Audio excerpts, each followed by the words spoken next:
Okay. Welcome, everyone. Thank you so much for joining us. My name is Michaela Perry, and I am the Farm to Institution New York State Training Coordinator, and I'm here today with my colleagues Ashley and Stephanie, and we work at Finesse through the American Farmland Trust, and we're so excited to be collaborating with Poughkeepsie Farm Project on these workshops. And I know Jamie has a fantastic agenda for us all today, so very happy to have you all with us.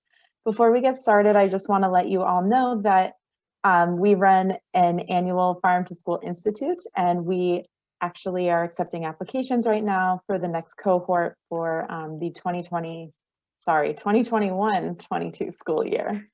Time has flown. So those are due April 16th. If you like the workshop today, we will drop, Ashley already dropped that link in there. You can check that out and see if you work with a school that might be interested in participating. It is a year-long program focused on farm to school. And with that, I am very excited to introduce Jamie, who will be leading you through today's workshop. Hi, everyone. I'm really glad to be here with you. I'm Jamie from Poughkeepsie Farm Project, and I've worked at Poughkeepsie Farm Project for, well, since 2010, so it's been a long time. And my background is I'm trained as an elementary school teacher, and also my master's degree is in literacy education, but I've been, I would say, nearly a lifelong gardener, and I've always loved food. And so I am really excited about this opportunity to connect children's literature and gardening and education all together with you today. I'm just going to give you a little overview of our plan for today. We're going to start with introductions, which is where we are right now. Then we're going to talk a little bit about why multicultural children's literature. I'm going to talk to you about one book, and then we're going to have all of you have the opportunity to get acquainted with some additional books. Some of you may have already taken a look at a few of them because you got links in the introductory email that Ashley sent. You are going to work on a little group project together.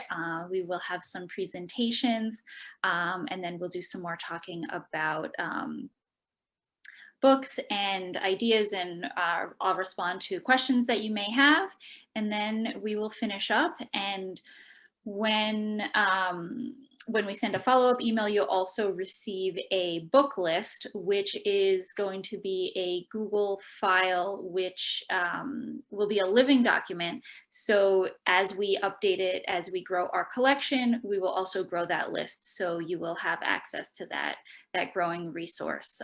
It's pretty substantial right now, but there's always more to add. So I'm going to start by just talking a little bit about Poughkeepsie Farm Project and our work. And just to ensure that the quality is, the sound quality is as good as possible, I am going to turn the video off because I know sometimes little adjustments in technology make it so that things are clearer when the image is not showing. So I'm going to just stop the video once my mouse comes back to view. Okay. So this right here is an overhead view of Poughkeepsie Farm Project, which is located in Dutchess County, New York. And we currently are on land that had previously been stewarded by the Mohican, Munsee, Lenape, and Wappinger peoples.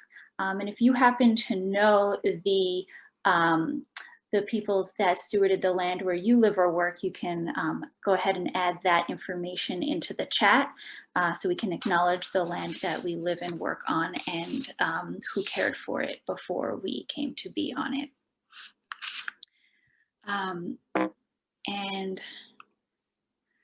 So Poughkeepsie Farm Project is a farm-based nonprofit organization. We're in the Mid-Hudson Valley in Poughkeepsie, New York. We are actually within the city limits, although we are on the edge, and although it is an urban farm, it is often considered a rural style farm because there is some substantial land, although we are still considered a small farm.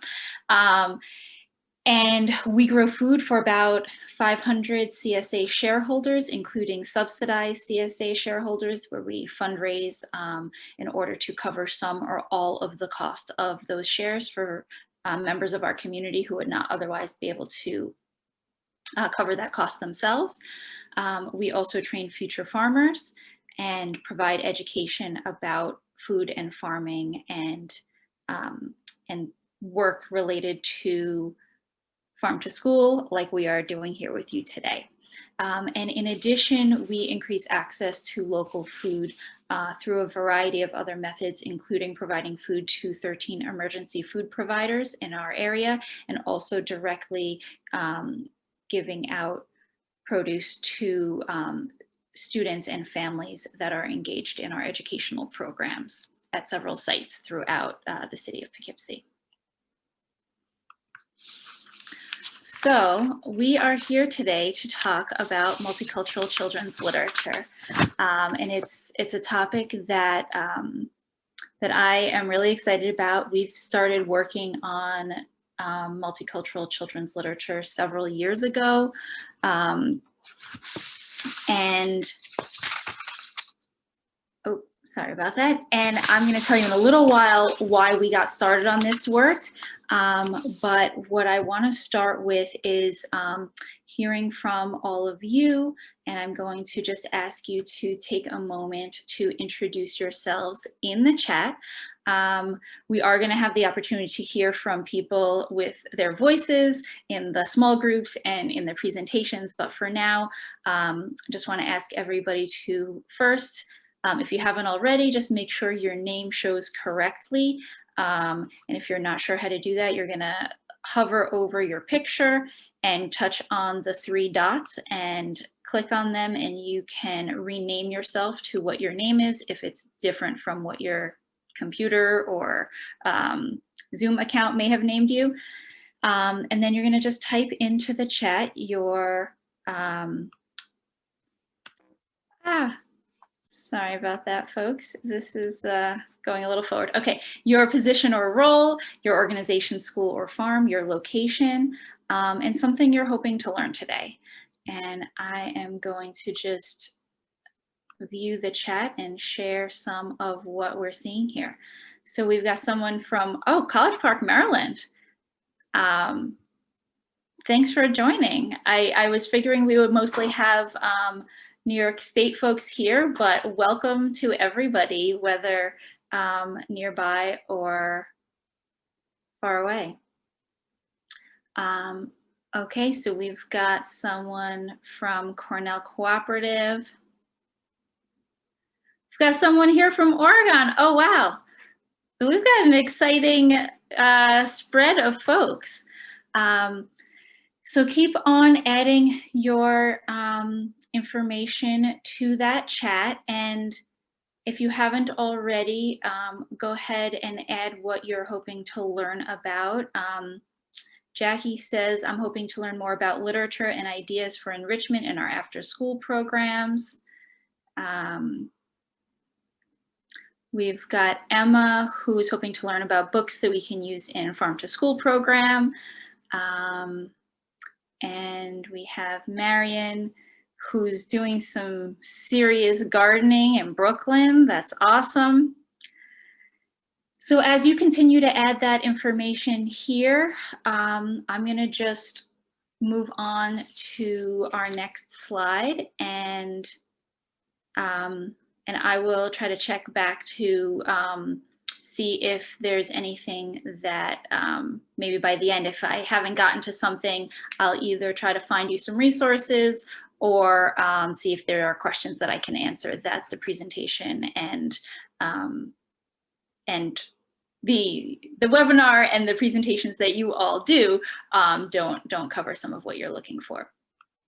So again, go ahead and continue to add your introductions to the chat. And so why are we all here today? We're here to talk about teaching through multicultural literature, and why is that the topic we are here to discuss, and why in particular do you want to teach through multicultural literature? what are some of the reasons that you think it is important to use multicultural literature as a tool for teaching, whether in the garden or in any other setting? So these are some of the reasons that we have established. So increasing a sense of self-worth in students, increasing educational equity, promoting cultural pluralism, reducing stereotyped thinking, and portraying common human emotions. And I want to just tell you a little bit about why we started working with multicultural children's literature. And it's not that we didn't before this, but there was a moment when in our community, our local school district actually was facing a budget shortfall and decided that in order to alleviate that challenge, they were going to cut the elementary librarian positions. And so we knew that because our community is one that has chronic disinvestment, it has experienced redlining, it is a highly segregated community, and it's a place where, because of all of those decisions and policies from the past, has really made it have a lot of poverty.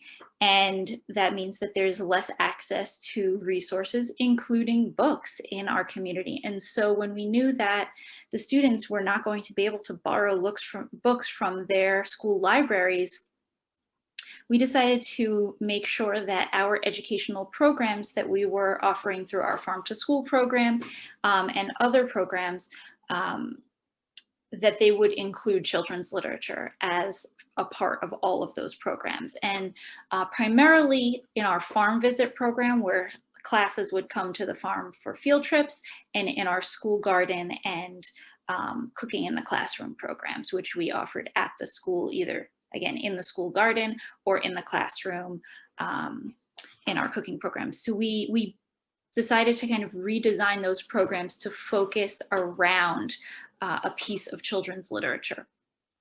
And we also knew that we wanted the books that we were using to be books that our students could relate to.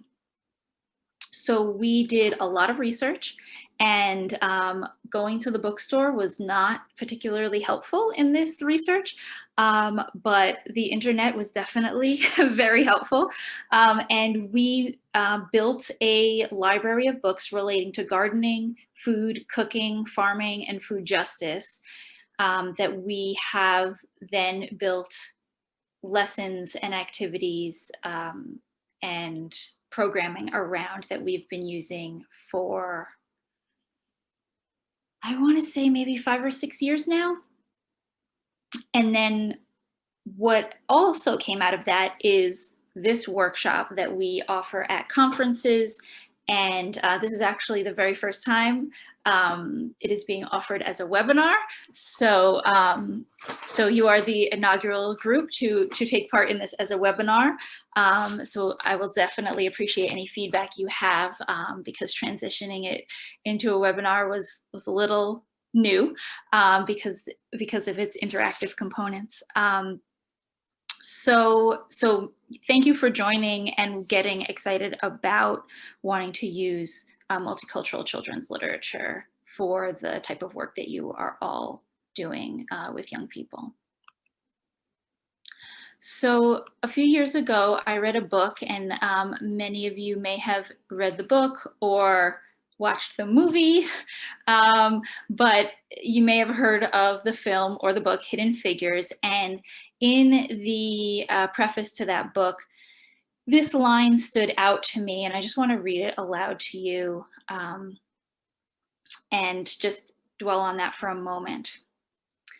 And this is the author who grew up in Hampton, Virginia, where the book takes place and the scientists' stories take place, that so many of them, scientists and engineers, were African American, many of them my grandmother's age, struck me as simply part of the natural order of things. Growing up in Hampton, the face of science was brown like mine.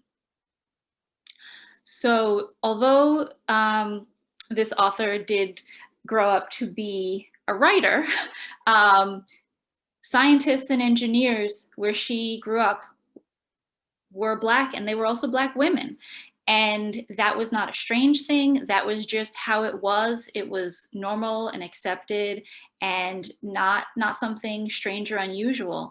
And so I think this is something that I would guess is on, part of on your agenda as well. If students see young people who look like them in books, gardening and cooking, and engaging in these types of activities, it makes it something that is possible and doable.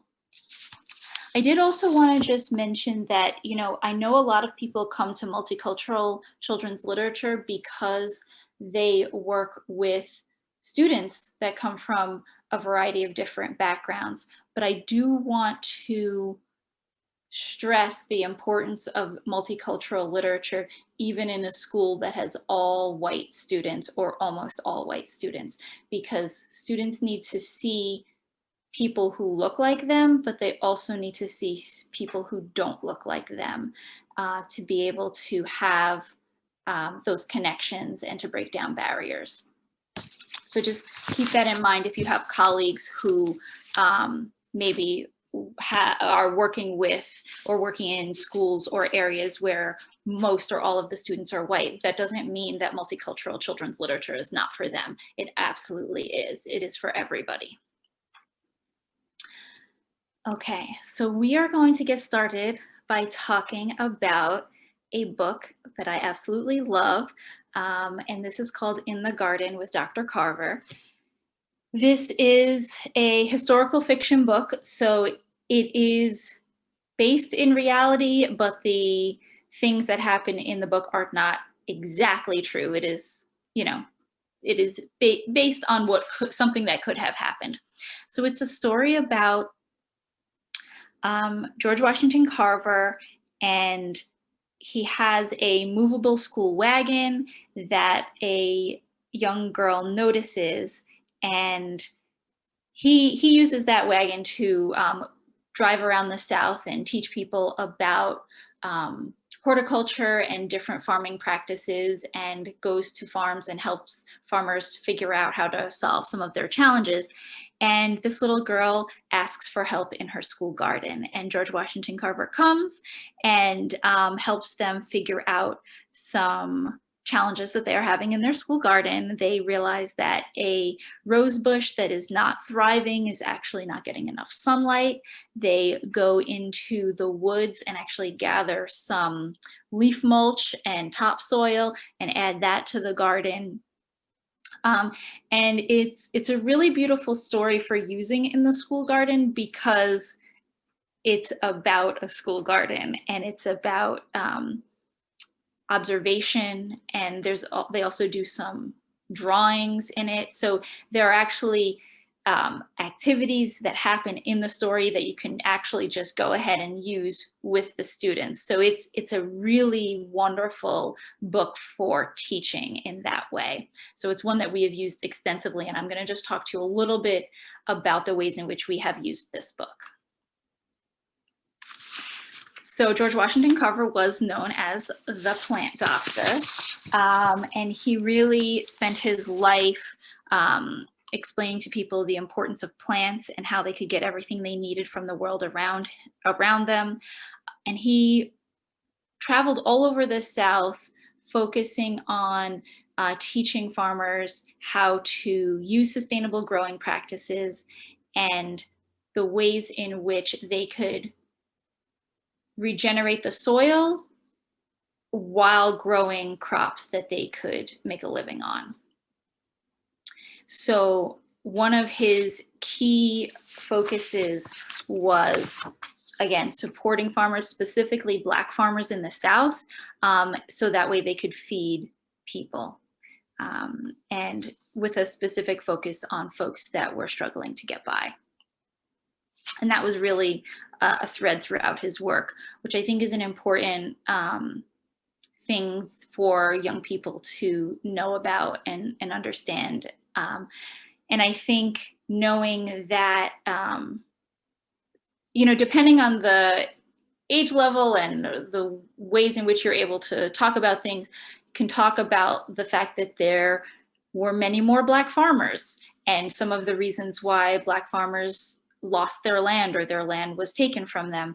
And that can be a whole additional topic, which maybe you don't want to get as into for the super young kids, but for the older ones who you can get into some deeper issues with, I think that's an important discussion you can have.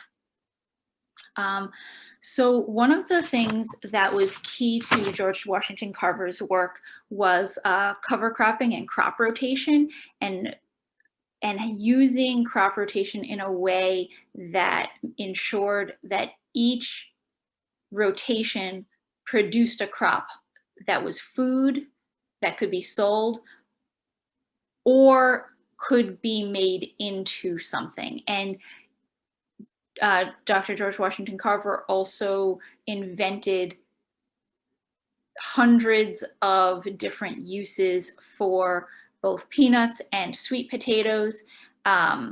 We tend to focus a bit more on sweet potatoes because of peanut allergies and not being able to really bring those into school, whereas sweet potatoes we have not encountered that challenge with. And because he was such an inventor, one of the activities that we have developed with students is seed balls. And I do want to just show you a little video of some of our students showing you how to make seed balls. So I'm going to just bring that up over here.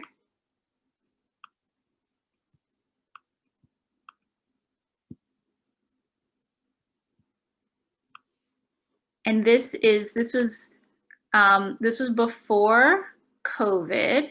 So it was before we built our video production skills to what they are now. So this is just like made on a cell phone, but the kids had a lot of fun with it. How to make seed balls. Step 1, rip up newspaper.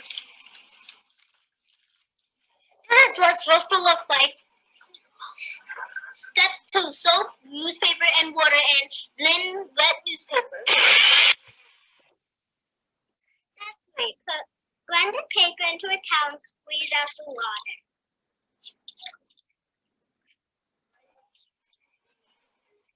Step 4, add wildflower seeds mixed up with newspaper and make seed balls.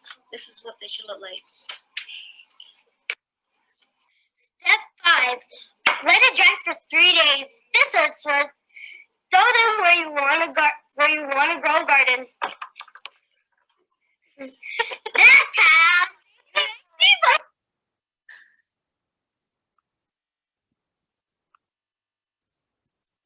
All right, so those are our students that were in our summer education program. In the past, we also made seed balls, as you can see here, using soil and clay, but we did find that the clay sometimes didn't really dissolve that much, so we kind of moved towards using the paper, and then that would just biodegrade and make a little mulch. So that was our more recent iteration of the seed ball project. And one of the things that we have done as sort of an extension is talking about pollinators. And in fact, you know, a little bit later, we're going to talk about some, like, how to think about learning objectives for some of the lessons that you might want to do with books. And so for the seed ball lesson, it was one of the lessons that went along with this book. And so I just wanted to share with you a couple of learning objectives that you might use for a lesson like that. Some examples might be students will be able to define what a pollinator is. explain why pollinators are important, and identify flowering plants as a need of pollinators. And in terms of what seeds we might include, what you see here are some coneflowers, some marigolds, and then all the way on the left, you see some flowering buckwheat, which we actually use as a cover crop in the farm fields. And we've used all of those in the mix that might go into the seed balls at different points in time.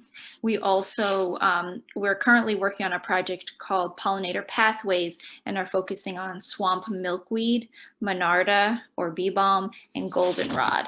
And so kind of, it might feel like kind of a jump, but you know, that's sometimes the way it works. When you're using children's literature, you might have something specific that you want to be teaching about, and the book is going to relate, but it might relate in just one way.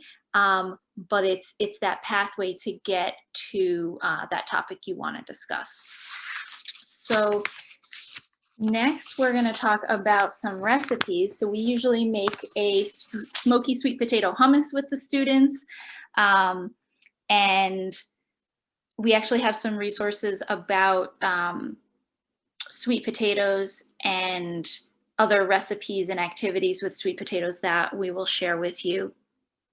But this one is really just using a potato masher and chickpeas, and serving it with raw vegetables. There are a couple of other ingredients in there, and we'll definitely share that recipe with you, but it's easy. We just do it right out in the garden, and it's a lot of fun for the students. And some learning objectives for this might be students will be able to identify and sequence steps in a recipe. Students will be able to describe how to prepare a healthy snack. And you'll notice that Ashley just shared the sweet potato resources page along with a video, which is, you will notice, much more professionally put together about learning about Southern sweet potatoes. And there will be a mention actually of the book we are discussing in that video as well.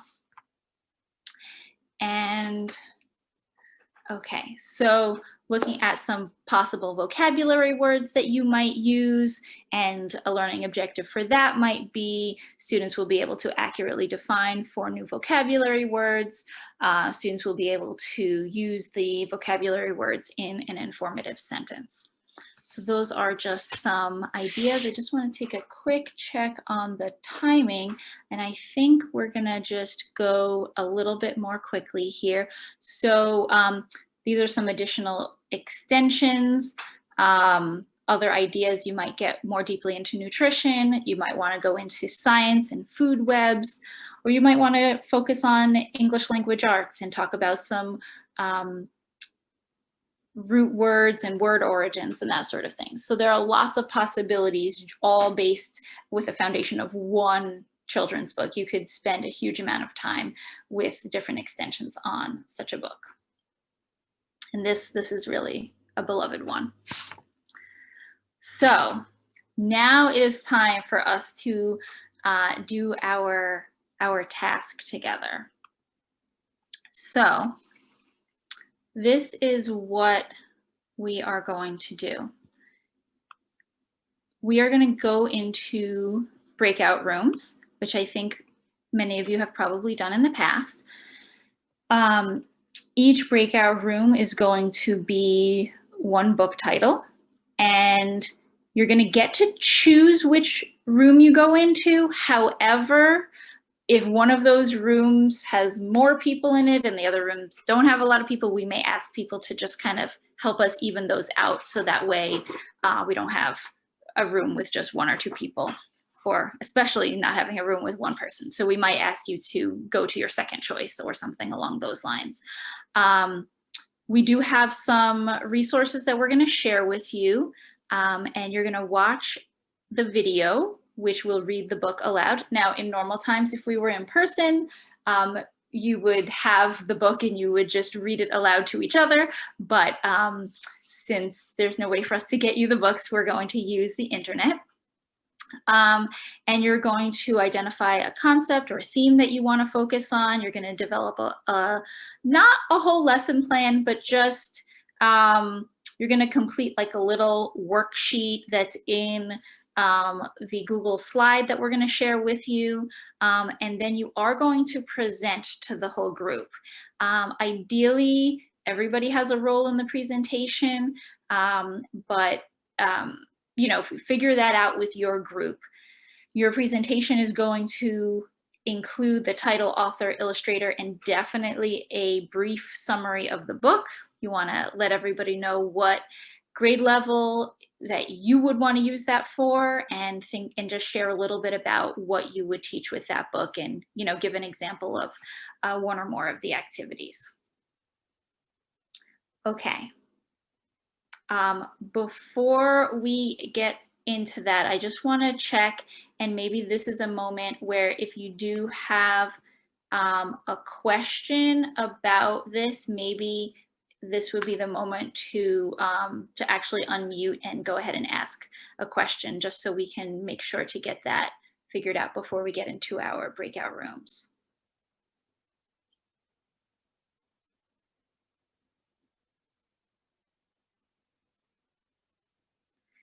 Now, you will have in each breakout room, there will be either me or one of the members of the AFT team. So you won't be on your own. So why don't we move towards our breakout rooms, and then if you have questions, just go ahead and ask the person in your room, and I think they might be able to get that question to me also if they're not able to answer it. Welcome back, everyone. Looks like a lot of planning work has already been done in the very short amount of time you had in your groups to read the book and develop some beginnings of a plan. So I wanted to just ask us to go ahead and do some little mini presentations. Now, I was going to have us present for a little bit longer than I think we actually have. So I'm going to say if we could do like 2 minutes, so it'll be pretty brief. But that, you know, that's okay. The most important thing is to give a brief summary of the book, age group you would use it with, and, you know, an idea for an activity you would do that would go well with that book. So you don't have to add everything, because it is a little bit of a condensed time, but we do all have this in writing, so everybody has access to all the slides, so you can benefit from what everybody else worked on as well. So I think what would be easiest is if we just go in order that the slides are. So that would mean side by side would go first. So I can go ahead and share my screen so that can pop up. And if the person, or I mean, if the group that did side by side could just get ready to start talking about your fabulous book. Hi, everyone. So Steve and I had side by side the story of Dolores Huerta and Cesar Chavez by Monica Brown, illustrated by Joe Cepeda. And so this was a really neat story about how kind of what preceded Dolores and Cesar to get to know her, and a little bit about their life and what led them to the amazing thing that they did in support of environmental justice and farm workers and improving their lives. And so we just kind of talked about a lot of different things. We were not terribly organized here, but one of the things that I kind of took away from this was it is kind of written in a way of they were very successful in what they did. They got a lot of people together and started this movement. And I would probably take it with the students. I would take that book and I would read it, and then either maybe for older students. So we kind of said that maybe 4th grade would probably be about as young as we would go. The book is a little talks about some things that are a little bit more technical. So maybe like 4th through 8th grade is kind of what we had in mind. And we would talk to them about and maybe have some research projects involved or something about what's happening today in terms of farm workers' lives, and what they're still facing a lot of these challenges, and there's still, that movement hasn't ended and it's still going, and how we can be a part of that and how we can come together and fight for a good cause and change the lives of it's really valuable people, communities. So let's see. I don't know, Steve, if you have anything else you want to add. I don't know if we're running low on time. Well, and one of the things that you have there in the chart, it's also like kind of a farm to table opportunity of like where food comes from and how it gets to our plate. You know, that the many hands and the people that it takes to help feed us and what's involved in that. So with the younger kids too, that you could bring in some of those apples or grapes, oranges, some of those crops that are still being produced, and radishes, salads, all those things that, you know, that would not be, we would not have without the work of farm workers to kind of drive home the point. Wonderful. Yep, Thank you definitely both a celebration. so much. So let's go to our next group, Gathering the Sun. And remember, we're going to do about 2 minutes.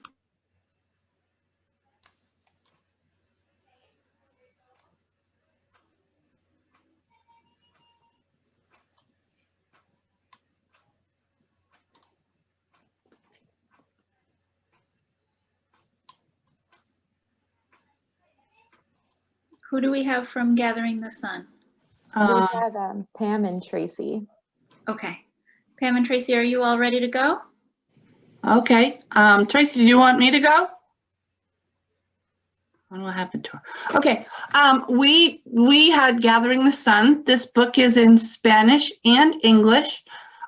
We decided that it's the best for older elementary because it's not an alphabet book per se that has A through Z going through different types of produce or farm or agriculture related objects. It's more concepts and poems. So we decided that the learning objective would be connect the school garden to larger agricultural concepts and the food system.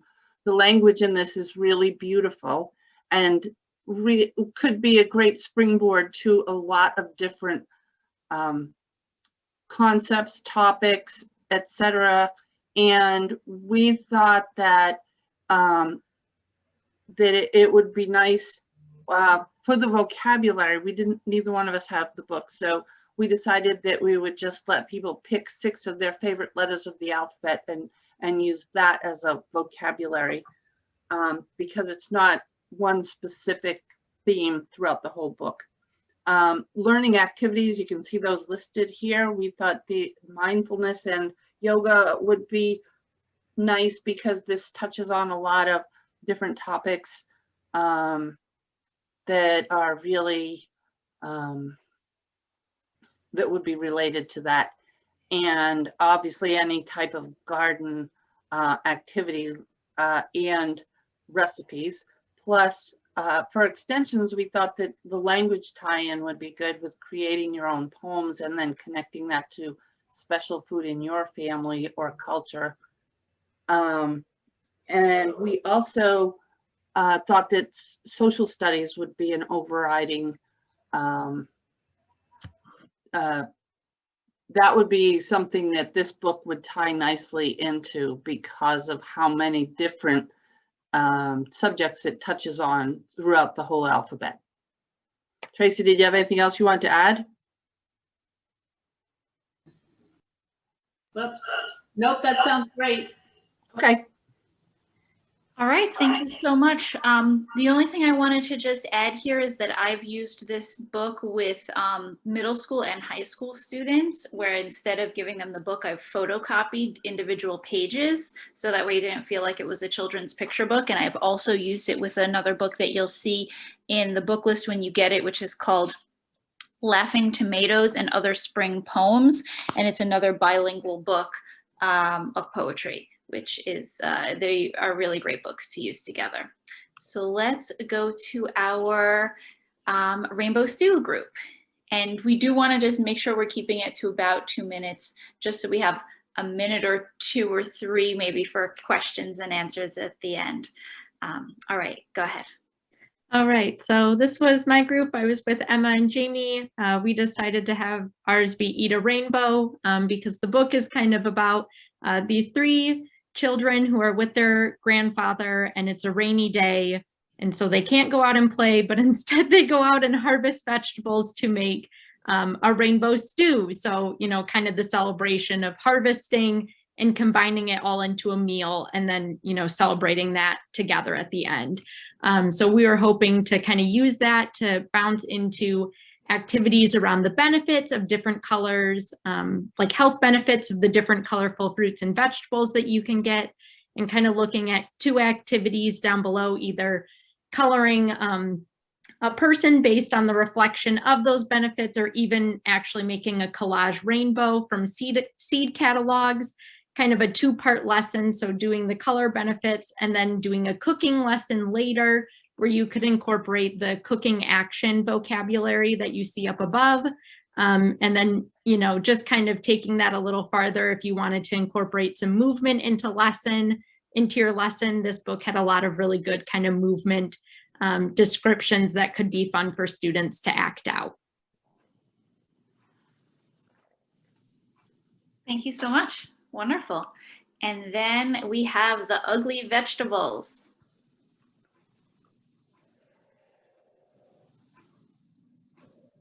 Okay, so the Ugly Vegetable book is about a family in a neighborhood that the mom, she grew Chinese vegetables, and while the neighbor grew flowers, and the child continued to question mom about the Chinese vegetables that she was growing.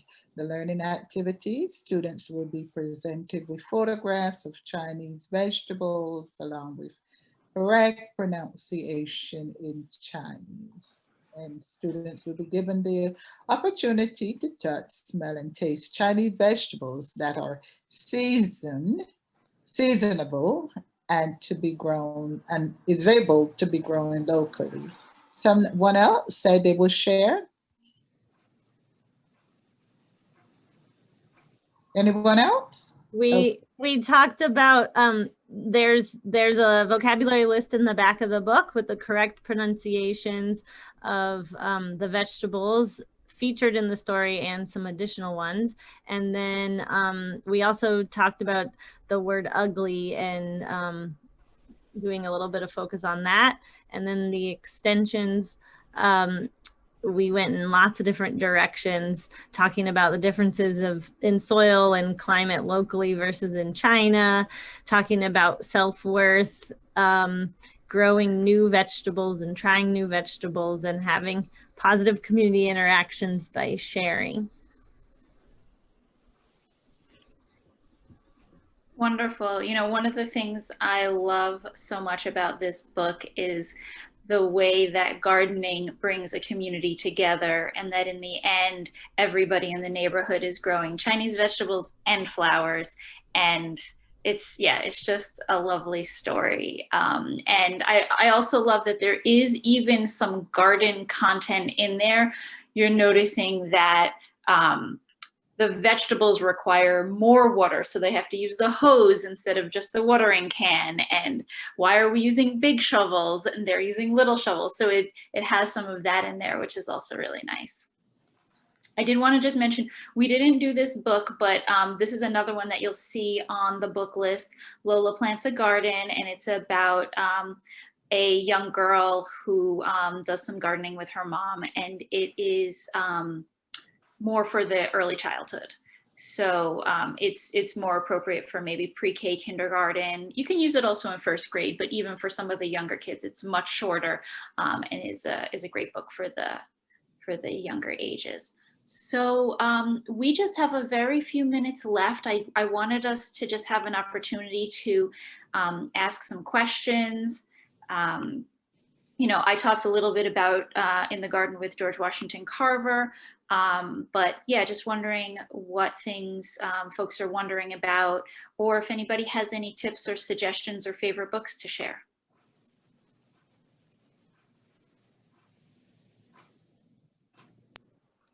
Stephanie, I'm wondering how you're using the ugly vegetables with your students as you embark on your project.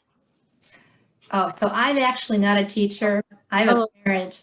Okay. And I'm planning. So I'm already, and so you all are teachers. So let me know if you're like, this is not going to work it out. But I am hoping to, if we all go in person, or I might actually send some of these vegetables into my children's classrooms. And I'm hoping to engage the whole classroom and the teachers with them. So more TBD. Hey, Stephanie, I'm just curious because I'm starting up my school garden as for the spring, and I'm just wondering what vegetables, Chinese vegetables, are you aware of that I can plant for the spring? I would love to read the book to my kids and have them plant vegetables. You're in New York, right? New York I City. am in Brooklyn, New York. Yes. Let's connect offline, because I can talk about this for a long time, and I can give you a whole list of things that you could plant. I would second this, but I'm on the West Coast. So if you could, if you have suggestions for vegetables that grow in different climates here in the US, that would be very helpful. Yeah, I would also say that if anybody's in the Hudson Valley, we do have a farmer that is growing these vegetables in Ulster County. I forget exactly whether it's Accord or High Falls, somewhere in that area. And then I would guess also on the West Coast, you probably have lots of farmers who are growing these vegetables and might be able to connect you with some of those resources. Other thoughts or questions before we finish up, or favorite books that you've read with students and would love to share? I also have want to share this book here, The Chinese Kitchen Garden. This is an author who is in my area. I'm from Maryland also, and I've met her. She's great. This book has a lot of tips, and I even got brave enough to try a couple of these vegetables last year, and they grew really nicely in my garden here in Maryland. Wonderful. That's a great tip, Pam. And Erin put into the chat Pies from Nowhere. That is a great book, and I think that link will get you to it. That book is about the ways in which a group of women were able to help fund the Montgomery bus boycott by selling pies and other food in a very discreet way, so that they could continue to have their regular jobs while also supporting the bus boycott and making it so people could get to work. It's a fabulous book. And then somebody's suggesting Stone Soup, which is a book we've also used a lot with students. So we have 2 minutes left. So if you do have other ideas that you want to share, go ahead and put those into the chat. And then Ashley will be sending out our book list, which again is a living document. So if you want to even send me any books that aren't on the list that you think belong there, please do so. And then I'm going to just turn it back over to, well, first I'm going to thank you all for being here and taking part and presenting to the full group. And then I'm going to turn it back over to American Farmland Trust to close up our time together.